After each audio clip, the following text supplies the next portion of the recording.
Nah, kalau Bapak Ibu sedang di dalam masa susah, apa yang bisa kita lakukan? Melangkah aja. Ketika langkah mulai, di situ Tuhan bisa membuka pintu.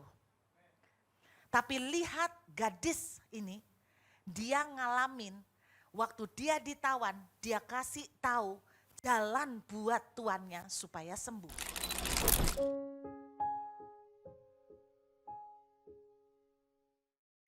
Shalom semuanya. Bolehkah saya bertanya, adakah di antara Bapak Ibu yang hadir di ibadah raya yang pertama? Boleh angkat tangan. Oh, lumayan banyak. Ibadah yang kedua? Oke. Ibadah 1 dan 2? Waduh, tetap semangat ya. Amin. Kalau Anda mendengar dari ibadah yang pertama, Saudara, tadi saya sharing sebagai ringkasan hari ini ya, bagi yang tidak hadir. Ibadah pertama saya membahas tentang bagaimana kita harus bersikap di dalam masa krisis.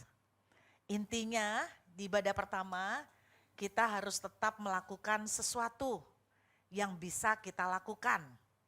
Karena seringkali masa krisis lagi susah, kita menganggap kita tidak usah melakukan apa-apa kecuali berpasrah dan menunggu jalan. Jadi saya percaya orang di masa krisis tuh kalau menunggu mujizat ya Bapak Ibu, itu pernah lihat enggak pintu-pintu yang di mall atau di hotel? Kadang-kadang pintu itu baru buka ketika kapan Saudara? Kita jalan, cukup dekat, baru pintu itu buka, betul ya? Nah kalau Bapak Ibu sedang di dalam masa susah, apa yang bisa kita lakukan? Melangkah aja. Ketika langkah mulai, di situ Tuhan bisa membuka pintu. Nah kebanyakan kan kita nggak mau melangkah, karena kita merasa nggak bisa membuat apa-apa. Itu di ibadah pertama. Nah di ibadah yang kedua, itu nggak direkam, nggak dimasukkan YouTube lebih tepatnya. Saya berbicara tentang favor Tuhan. Kalau favor itu bicara tentang anugerah Tuhan buat kita, sehingga kemana kita berjalan, kita ini beroleh kemudahan, kemurahan. Saudara, hidup ini susah, kita butuh yang namanya kemudahan dari Tuhan. Kita butuh Tuhan ikut campur tangan. Nah di ibadah yang ketiga, saya akan berbicara tentang topik yang lain lagi, tetapi masih bersambungan dengan doa permohonan meminta mujizat. Siapa di antara Bapak Ibu yang sekarang sedang menunggu mujizat? Banyak. Siapa yang sedang menunggu jawaban doa? Oke. Anda mau melihat mujizat? Mari kita buka 2 Raja-Raja pasal yang kelima. Jadi tadi kita sempat membaca 2 Raja-Raja pasal 6 dan pasal 7. Sekarang kita akan membaca 2 Raja-Raja pasal yang kelima. Tetangganya ya saudara ya. 2 Raja-Raja pasal yang kelima. Kita akan melihat judulnya Naaman disembuhkan. Saya percaya Bapak Ibu sudah pernah dengar cerita ini ya. Tapi hari ini saya nggak mau bicara tentang Naaman. Saya mau bicara tentang orang yang lain dalam ceritanya Naaman. Kita akan baca dari ayat pertama.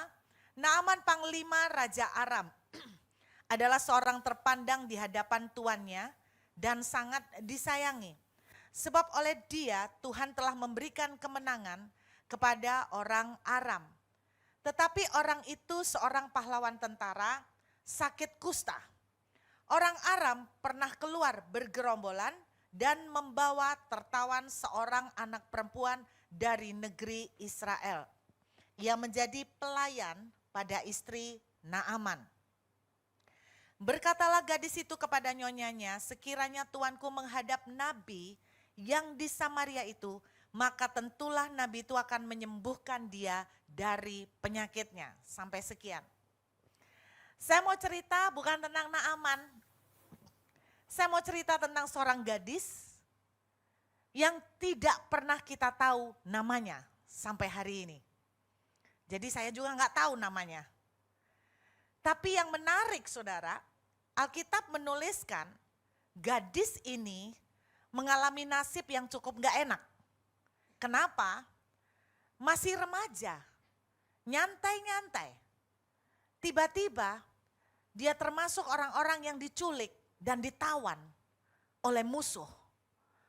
Bayangkan seorang remaja masa-masa masih senang-senang ya toh. Dia diambil, ditawan menjadi pelayan dari istri Naaman. Seenak-enaknya pelayan, tetap lebih enak menjadi orang bebas dan merdeka.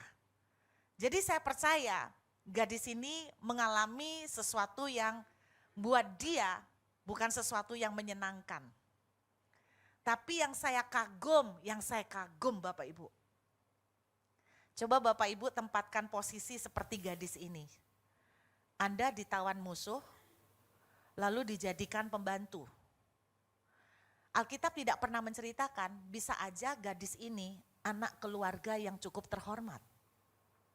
Bisa saja gadis ini anak keluarga yang cukup berada. Tahu-tahu harus ditawan jadi pembantu. Tapi yang saya kagum, lihat apa yang dilakukan gadis ini. Lihat, ketika dia tahu suami dari nyonyanya sakit kusta. Banyak dari kita belum tentu bakalan melakukan yang dia lakukan. Karena apa? Kalau tuannya sakit kusta kan tidak tersembuhkan. Bahkan bikin mati. Bukankah itu tanda baik? Baik untuk apa? Untuk dia segera bebas. Kalau saya jadi pembantunya, saya jadi gadis ini, belum tentu saya mau kasih tahu bahwa di Samaria ada Nabi Elisa yang sangat sakti. Di Samaria ada nabi yang tidak kalah sama dokter, yang diurapi Tuhan, yang dikasih dengan karunia kesembuhan. Tapi lihat gadis ini, dia ngalamin waktu dia ditawan, dia kasih tahu jalan buat tuannya supaya sembuh. Ini yang menurut saya mau akhiri ibadah yang hari ini dengan tema ini. Banyak dari kita menunggu mujizat Tuhan. Banyak dari kita menunggu terobosan. Saudara, kalau Anda ikut di kebaktian yang kedua, saya melihat reaksi teman-teman yang kebaktian kedua semangat. Karena khotbahnya memang menyenangkan. Ya Pak ya? Khotbah tentang favor menyenangkan kan Bu? Betul ya? Bagaimana tidak menyenangkan? Saya cerita, saya nganggur-nganggur ditawari orang.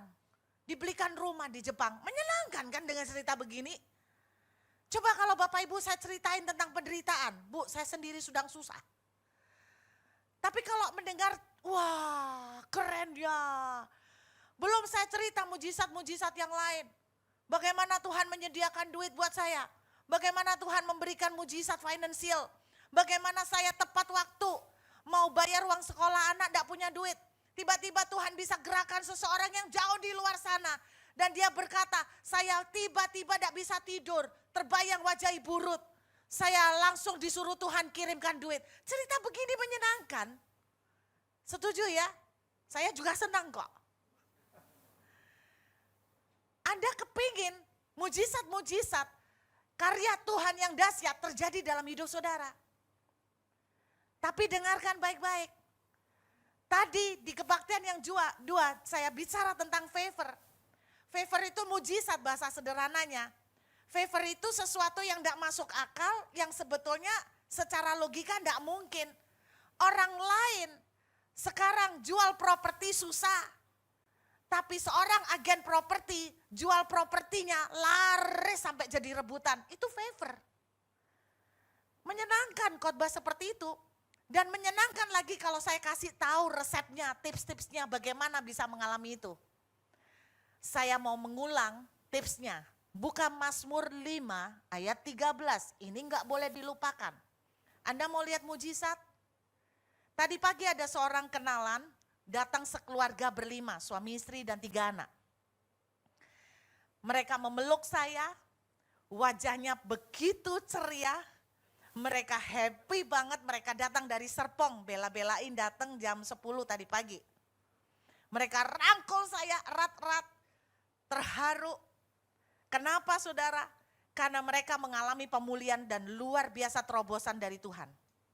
Mereka tidak akan keberatan saya cerita. Singkatnya suaminya sudah lama sekali nggak dapat pekerjaan. Sampai akhirnya penopang hidup keluarga cuman istrinya yang menerima orderan masak kue. Dan dia bilang bagaimana anak-anak, 3 lagi anaknya, nggak bisa bayar uang sekolah Pak. Kemudian mereka waktu itu terancam harus keluar dari tempat di mana mereka sewa rumah. Cerita gini sering kan Anda dengar? Nah, saudara, mereka datang menemuin saya pas saya pelayanan di daerah BSD. Mereka berdua nangis, sumpek sekali mukanya lecek. Tapi kalau ada teman-teman yang tahu tadi pagi jam 10 mereka datang, Anda lihat mereka berlima pokoknya rame-rame. Mereka wajahnya wah lebar sekali. Wajah orang pemulihan. Makanya saya melihat kalau dari sini wajah Anda enggak lebar. Itu tanda tekanan. Coba lihat sebelahnya, wajah pemulihan atau wajah tekanan saudara? Pemulihan atau penganiayaan? Coba dilihat wajah yang dianiaya atau wajah dipulihkan saudara ya. Amin.